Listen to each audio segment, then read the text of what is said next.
أعوذ بالله من الشيطان الرجيم. بسم الله الرحمن الرحيم. اللهم صل على محمد وعلى آل محمد كما صليت على إبراهيم وعلى آل إبراهيم إنك حميد مجيد.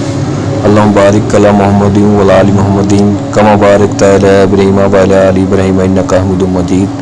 اللہ تعالیٰ قرآن پاک کی سورۃ نمبر 4 سورۃ النساء کی آیات نمبر 62 میں ارشاد فرماتے ہیں، ترجمہ: پھر اس وقت ان کا کیا حال بنتا ہے جب خود اپنے ہاتھوں کے کرتوت کی وجہ سے ان پر کوئی مصیبت آ پڑتی ہے۔ اس وقت یہ آپ کے صلی اللہ علیہ وسلم کے پاس اللہ کی قسمیں کھاتے ہوئے آتے ہیں کہ ہمارا مقصد بھلائی کرنا اور ملاب کرا دینے کے سوا کچھ نہ تھا۔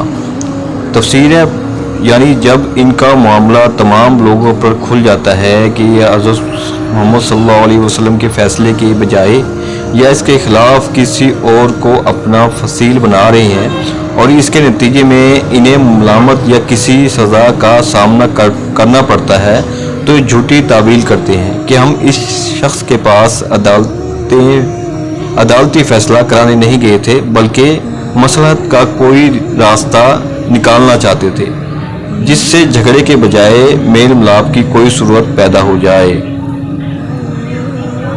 بڑے افسوس کی بات ہے، جو کچھ یہود و نصارہ کے ساتھ جو کر رہے تھے آج وہی ہم کر رہے ہیں۔ ہم بھی اس طرح کرتے ہیں، پہلے ہم کرتے رہتے ہیں، جب کوئی مشکل پریشانی آتی ہے تو پھر ہم اس طرح رجوع کرتے ہیں، اس سے پہلے ہمیں کوئی ہوش نہیں ہوتا۔ تو اللہ تعالیٰ سے دعا ہے ہمیں صحیح طرح اپنے اعمال کو صحیح کرنے کی توفیق عطا فرمائے اور قرآن و سنت پر چلنے کی توفیق عطا فرمائے۔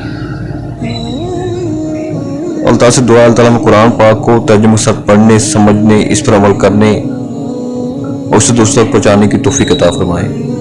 جزاک اللہ۔ Please subscribe.